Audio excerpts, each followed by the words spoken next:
Bonjour à tous, bienvenue sur Télésud dans l'émission Business Models, émission qui vous donne envie d'entreprendre. Alors vous le savez, les enjeux de formation sont essentiels tout au long de sa vie pour trouver un job et puis surtout pour le conserver. Et ça tombe bien car il y a de plus en plus d'innovation dans le secteur et grâce à cet outil, eh bien, on peut améliorer son parcours en termes de formation. On en parle aujourd'hui dans Business Models.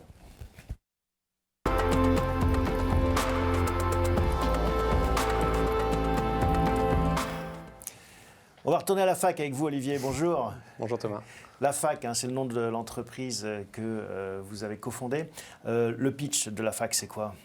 Alors le pitch de la fac, c'est une plateforme digitale centrée sur une application mobile, téléchargeable gratuitement sur les stores Apple et Android, dans lequel on retrouve le meilleur de la formation au métier des industries culturelles, la mode, la musique, l'édition, le cinéma. Des métiers qui attirent tellement la jeunesse. Exactement. Et avec une spécificité qui nous est propre, c'est qu'on s'adresse aujourd'hui essentiellement au marché africain. Oui, c'est ça. C'est un continent que vous adressez en priorité, même si on peut accéder à certains de vos contenus partout dans le monde maintenant. Tout à fait. Grâce à Internet. Avec Internet, effectivement, et avec une appli, je crois qu'on est disponible partout, sauf en Corée du Nord. S'il n'y a pas Internet, ça ne marche pas. Exactement. Mais en termes de communication, notamment sur les réseaux sociaux, Instagram, Facebook et autres, on s'adresse et on parle essentiellement à l'Afrique et à l'Afrique subsaharienne en particulier. Alors on va revenir bien sûr dans l'émission sur cette aventure entrepreneuriale, mais on fait toujours un petit tour d'horizon de l'actualité de votre secteur. Sur le marché de l'éducation, de la formation en ligne, il y a beaucoup de choses qui bougent, qui, grâce à cet outil qu'on a tous dans la poche, je le disais en introduction, évoluent. Exactement. Et en plus, grâce ou à cause, je ne sais pas, de la pandémie, il y a eu énormément d'évolutions dans notre secteur. Alors nous, on avait la chance de se lancer un tout petit peu avant la première crise du Covid. Et du coup, le Covid a été pour nous un accélérateur et un catalyseur de notre développement. Puisque je crois que c'était en mars quand on a été touché et on venait de lancer l'application quelques semaines avant. Du coup, on a décidé avec nos associés de rendre accessibles tous nos cours gratuitement pendant les 6 premiers mois.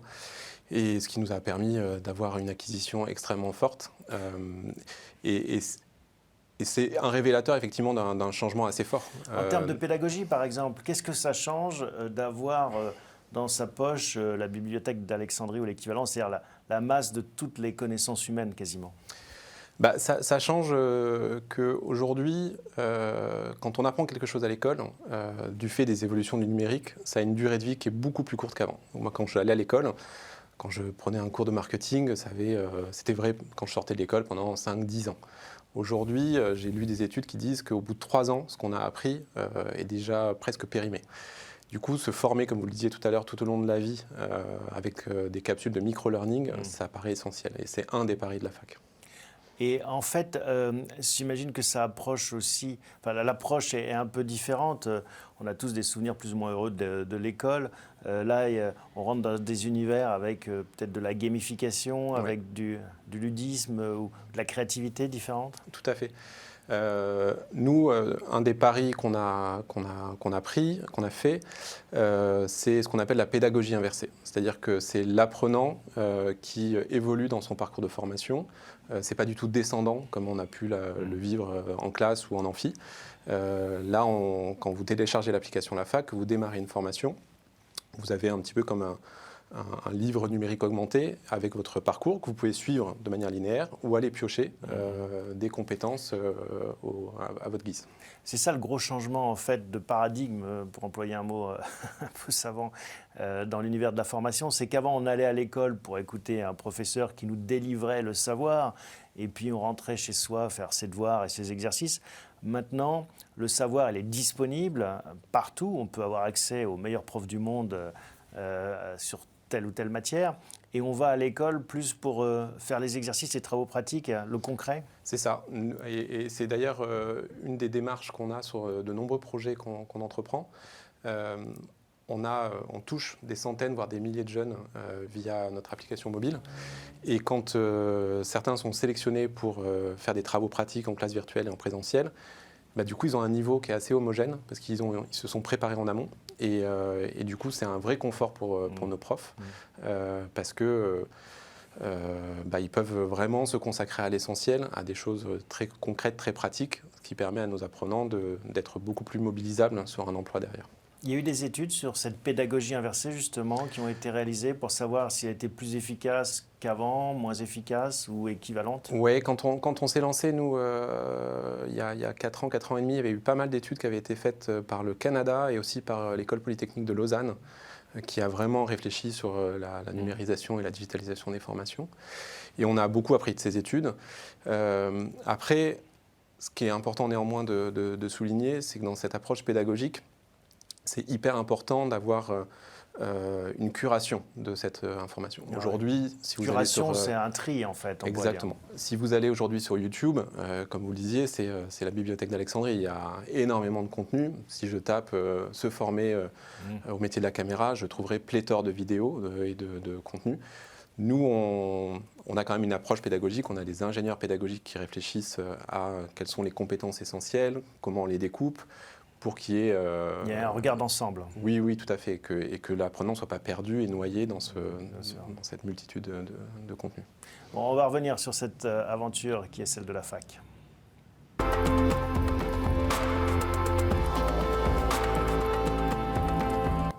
Alors Olivier, comment ça a commencé la fac? Alors la fac, comme je le disais tout à l'heure, ça a commencé il y a 4 ans et demi. De manière en tout cas administrative, mais un petit peu plus tôt dans ma tête. Moi, j'étais consultant dans un cabinet international de conseil en stratégie et j'ai eu la chance de travailler énormément sur le continent africain. C'est ce qui justifie d'ailleurs que la fac aujourd'hui se focalise beaucoup sur ce continent. Et je travaillais pour des banques d'affaires, des banques de développement, des fonds d'investissement et des acteurs privés, essentiellement dans les télécoms et l'audiovisuel. Et j'ai été souvent sollicité par mes clients pour mettre en place des formations. Alors pour le top management, c'était facile, mais quand il fallait s'adresser aux techniciens, aux équipes, qui représentent des dizaines, des centaines, voire des milliers de personnes à former, là c'était très complexe. Parce que soit les solutions n'étaient pas adaptées aux réalités locales, soit c'était beaucoup trop cher de faire venir des experts du Nord, etc. Et du coup, à force d'être sollicité et de ne pas pouvoir répondre favorablement à mes clients, je me suis dit, bon, il y a peut-être quelque chose à faire.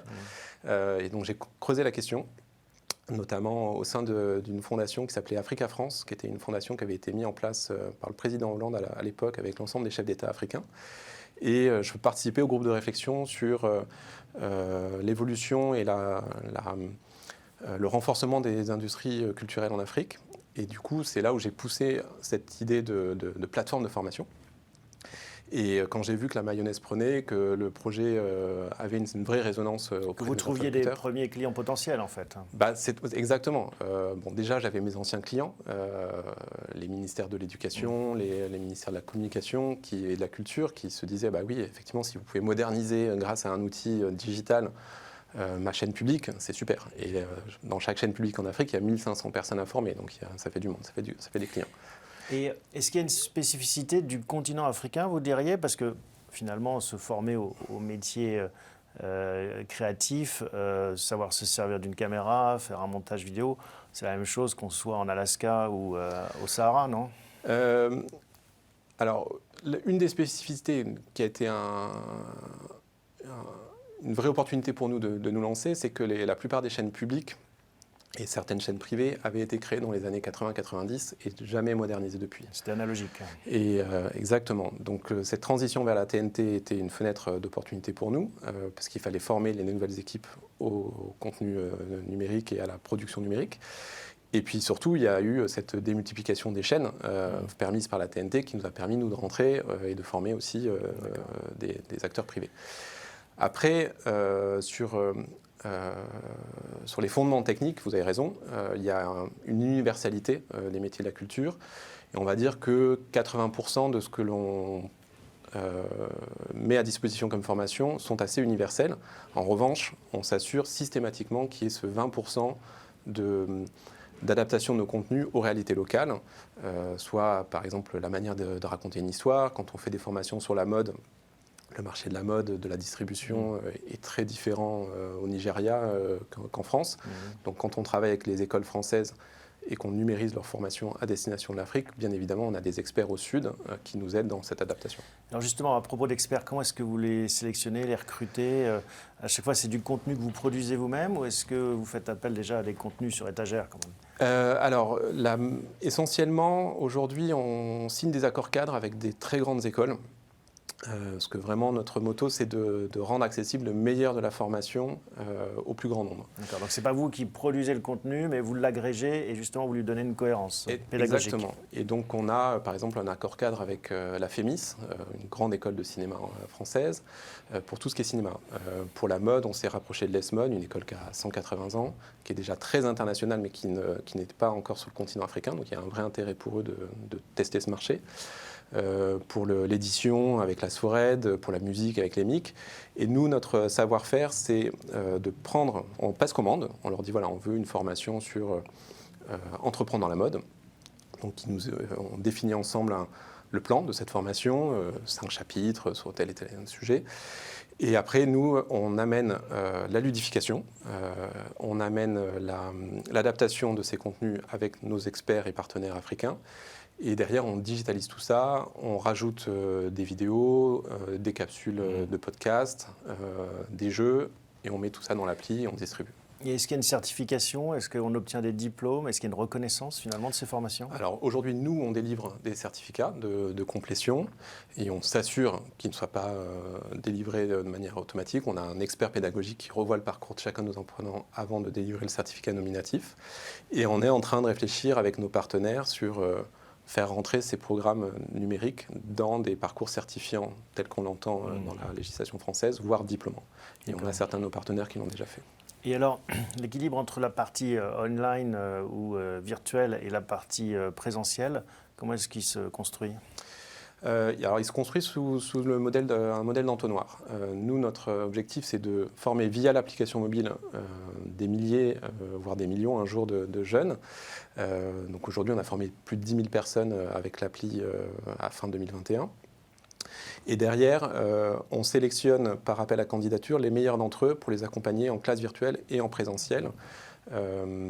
Et l'idée, c'est qu'on choisisse des gens qui sont capables soit de créer leur propre emploi, ou idéalement de créer des structures qui emploieront ceux qui n'ont pas suivi ces formations jusqu'au bout. Parce que votre conviction, c'est qu'on ne peut pas tout faire en virtuel, pas à 100%? Non, il y a effectivement besoin déjà d'un lien humain, c'est très important. Et puis on est très dans le learning by doing aussi, parce que on est sur des compétences comportementales et techniques très précises. Et notre objectif, c'est qu'en 3 mois, un jeune puisse toucher une caméra, aller dans un atelier de couture ou entrer dans une maison d'édition. Alors j'imagine que quand on commence à explorer ce métier qui est le vôtre et développer cette entreprise, on réfléchit à son expansion et on se dit que voilà, ce qu'on peut faire sur le continent africain, on pourrait peut-être le faire ailleurs. Tout à fait. Déjà, la France a une résonance assez forte, alors, dans le métier de la culture en particulier, mais on a d'autres expertises à faire valoir dans la restauration, dans l'agriculture, dans la santé. Ça, c'est les prochaines verticales? C'est les verticales auxquelles on pense déjà. Alors, on vient de boucler une levée de fonds à peine en décembre, mais déjà, nos fonds nous disent, bon, alors c'est quand la prochaine? Et du coup, on ne lève pas des fonds pour lever des fonds, il faut qu'il y ait des projets. Et la levée qui aura lieu l'année prochaine ou l'année d'après, elle aura 2 intérêts. Une expansion géographique, donc prendre toutes ces formations, parce qu'une fois qu'elles ont été créées, la majorité de l'investissement a été consacrée. Donc du coup, l'adaptation pour un autre continent, c'est peut-être marginal, 20 à 30% de nos coûts. Et donc il y a un vrai intérêt économique à le faire. Et après, c'est effectivement de développer d'autres verticales. Et on a déjà un projet pilote au Nigeria où certaines écoles qui ne sont pas des métiers de la culture font partie du club de suivi de ce projet pour pouvoir se projeter dès l'année prochaine. Est-ce que ça a été facile d'en faire la promotion? Tout de suite, ça s'est bien propagé? Ou est-ce que finalement, c'est aussi un effort de faire connaître ce service? Alors, ça a été facile, entre guillemets, pour nos apprenants finaux, parce qu'il y avait un vrai besoin et une vraie appétence. Et puis quand vous mettez à disposition des choses de qualité gratuites ou pas très chères, les gens se l'approprient assez vite. Ça a été beaucoup plus compliqué pour rassurer nos partenaires et nos investisseurs. Pourquoi ? Parce qu'on ne rentrait pas dans les cases. Alors moi, j'aime pas rentrer dans les cases. J'aime bien faire les choses un peu différemment et disrupter certains modèles. Et alors, le fait qu'on alliait formation, culture et Afrique, typiquement pour les fonds d'investissement, ça a été très compliqué d'identifier les bons partenaires. Et on a eu la chance de rentrer l'année dernière dans un programme d'accélération avec notre incubateur qui s'appelle Alliance for Impact. Et ce programme nous a permis justement d'identifier parmi les dizaines, les centaines, les milliers de fonds, ceux qui répondaient vraiment à notre stratégie et à notre marché. Alors, une question qu'ils vous ont posée, c'est celle de votre business model. Bien sûr. Comment ça fonctionne ? Alors, on marche sur 2 pieds. Historiquement, on était sur le marché B2B et B2I, c'est-à-dire qu'on allait soit produire des formations pour des acteurs de la culture. On a fait des programmes, par exemple, avec l'École du Louvre, qui était un très joli projet. On travaille pour une ONG en Afrique qui produit une série qui s'appelle C'est la vie, qui est un peu le plus belle la vie en Côte d'Ivoire et au Sénégal. Et qui fait des formations du coup sur la santé sexuelle et reproductive. Donc ça, c'est un de nos marchés historiques. Et après, là où nous, on a développé une compétence, c'est d'aller chercher des bailleurs de fonds type la Banque mondiale, l'UNESCO. C'est ça que vous appelez B2I, hein. Le I, c'est institutionnel. Institutionnel, oui. Et ce qui permet de produire des formations, et après nos bailleurs définissent la cible, et nous, on distribue ces formations. Donc c'est comme ça, par exemple, qu'on a travaillé avec l'équivalent de Pôle emploi au Nigeria. Donc ça, c'est notre marché historique. Et la levée de fonds qu'on a finalisée en décembre nous a permis de nous lancer de manière plus industrielle, on va dire, sur le marché grand public. Et là, on vend nos formations, puisqu'on en a la propriété intellectuelle et le droit d'exploitation de tout ce qu'on a produit en B2B et B2I. Du coup, on distribue ces formations au grand public à des tarifs très inclusifs, puisque pour une trentaine d'euros, de 20 000 francs CFA, vous pouvez commencer à vous former à la fac. D'accord. C'est une grosse équipe, hein, la fac. Aujourd'hui, on est une vingtaine de personnes, dont une petite dizaine en freelance. Alors, je ne sais pas si on a vu l'application, mais on peut peut-être la commenter ou la revoir. Donc, ça se passe exclusivement sur mobile, hein, on est d'accord ? Alors, on a aussi une version web app qui permet à des personnes de suivre leur formation effectivement sur un PC. Mais bon, 90% de nos usagers téléchargent l'application La Fac, donc avec 3 A, il ne faut pas se tromper. Il y a une signification à ces 3 A ? C'était un acronyme historique, c'était l'Académie franco-anglophone des arts audiovisuels et du cinéma. D'accord. Aujourd'hui, on l'utilise moins puisqu'on est aussi dans la mode, dans la musique, on n'est pas que dans le cinéma et l'audiovisuel. Et donc vous rentrez dans cette appli, la première chose que vous voyez, c'est ce qu'on appelle le wall, hein, on a repris un peu la terminologie, qui permet de lire de l'information sur le secteur, voir les appels à projets, voir s'il y a des films qui vont être tournés bientôt dans votre ville. Vous pouvez donc c'est un outil qui va au-delà de la formation, mais qui est aussi d'information. Tout à fait. Après, là, on a un espace formation donc, qui est représenté par le chapeau d'étudiant, dans lequel vous rentrez dans la bibliothèque de formation disponible. Aujourd'hui, on en a à peu près 150 sur plein de métiers culturels, mais aussi des métiers du management. On est beaucoup sur l'entrepreneuriat dans la culture, parce qu'on s'est rendu compte que 90% des jeunes aujourd'hui en Afrique s'auto-emploient dans les métiers culturels. Et donc, c'est, comme je le disais tout à l'heure, un livre numérique, et vous cliquez et toutes les activités à l'intérieur sont augmentées, ludifiées. Et c'est des formats très courts. C'est une formation, c'est 1 heure, 1h30 par des capsules pédagogiques de 2, 3, 4 minutes. Parce que malheureusement, aujourd'hui, les jeunes ont un pic d'attention qui est de plus en plus réduit. Paraît, et nous aussi. Hein. Oui, tout le monde, hein, on zappe en permanence. Hein. Tout à fait. Et donc c'est important pour nous qu'au bout de 2 minutes, si quelqu'un a zappé parce qu'il a eu un WhatsApp ou un SMS, il ait au moins saisi Puis on essaye de l'engager pour qu'il passe un peu plus de temps sur une application de formation que sur des réseaux sociaux. Bon, on va s'intéresser maintenant à votre parcours et on va revenir un peu sur ce qui vous anime au quotidien. Très bien.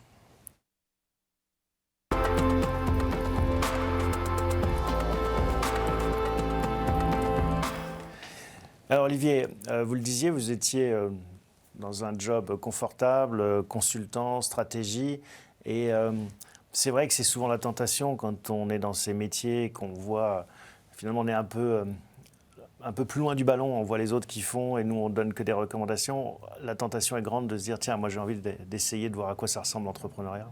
Exactement. C'est pas facile de passer le cap. Moi j'ai plein d'anciens collègues qui font carrière dans le conseil et qui n'ont pas cette envie. Alors moi je suis né dans une famille d'entrepreneurs et j'étais le seul de ma famille à ne pas entreprendre. J'ai fait de grandes études, je suis rentré tout de suite effectivement dans le conseil parce que c'était la suite logique de mon parcours. Mais je regardais ça d'un œil depuis 15 ans quand même dans le conseil. En plus, je suis marié avec une femme multi-entrepreneur, avec des parents entrepreneurs aussi de son côté. Et alors je ne sais pas si c'est la crise de la quarantaine ou ce qui a été le déclencheur, mais à un moment donné, je me suis dit effectivement, avec une vraie frustration, au moment où j'ai fait la bascule, de voir qu'il y avait des choses qui pouvaient être faites. Petite anecdote, j'ai moi-même participé à une très grosse formation de patron de chaîne africain. J'ai été invité aux Seychelles pour ça. Et quand j'ai réalisé le montant qui avait été dépensé pour faire venir ces 50 personnes dans un hôtel de luxe aux Seychelles, je me suis dit peut-être que cet argent serait mieux investi ailleurs. Et donc aujourd'hui, ce bailleur est un de mes clients. D'accord.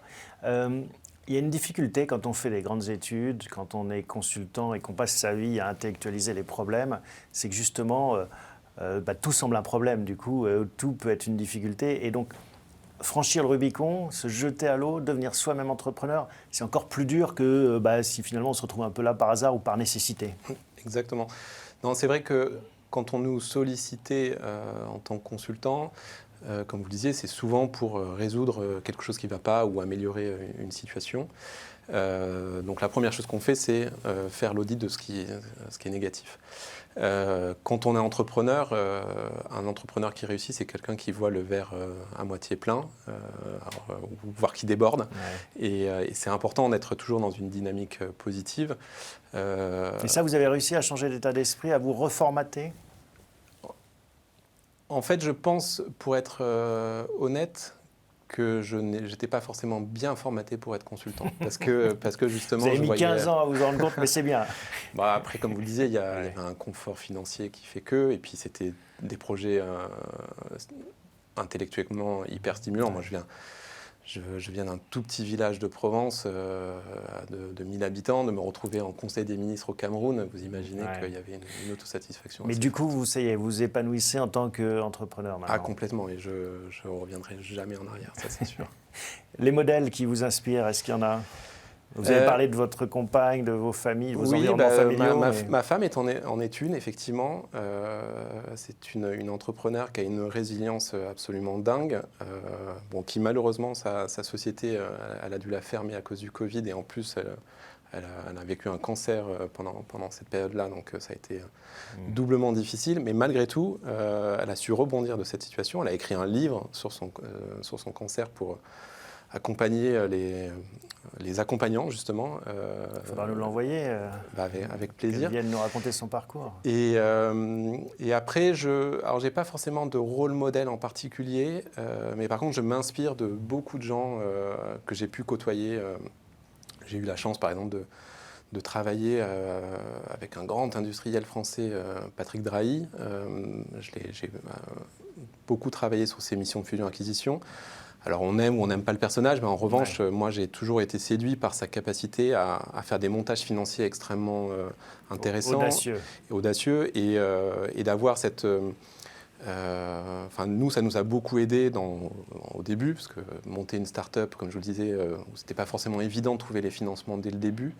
Il fallait être créatif dans certains montages financiers. Alors bien évidemment, tout en restant droit dans ses bottes, mais voilà, savoir rebondir. Cette agilité intellectuelle et cette créativité. Donc ça, c'est quelque chose qui m'a toujours inspiré. Après, je m'inspire beaucoup de deux personnes dans mon secteur. Pierre Dubuc, patron d'Open Classroom, que je trouve qu'il a un parcours assez dingue d'avoir créé cette société quand il avait à peine 12 ans et que sa résilience aujourd'hui. Et je m'inspire beaucoup de tout ce qu'il est en train de faire en tant qu'entreprise à mission. Et la fac, d'ailleurs, a mis en place une démarche pour devenir entreprise à mission d'ici le mois de juin. Et sur les aspects pédagogiques, j'aime beaucoup l'approche d'Alain Assouline, qui est aussi un grand monsieur de l'éducation numérique, qui a créé le réseau d'écoles Webforce 3, qui forme au métier du code en 3 mois. Et Alain, on a beaucoup discuté avec lui sur cette approche de micro-learning, et c'est quelqu'un de très très inspirant. Et le code, ça pourrait être aussi un axe de développement pour la fac? Le digital, complètement. Alors Webforce 3 est aujourd'hui un partenaire au niveau de nos plateformes, mais on a embarqué Webforce 3 avec nous sur notre projet au Nigeria. Et un des objectifs de ce projet, c'est de pouvoir déployer des formations autour du code en Afrique, effectivement. Bon, donc plein de défis à relever pour la fac. Merci Olivier d'avoir partagé avec nous cette aventure. Merci à vous tous de votre fidélité. On se retrouve la semaine prochaine pour un nouvel épisode de Business Models.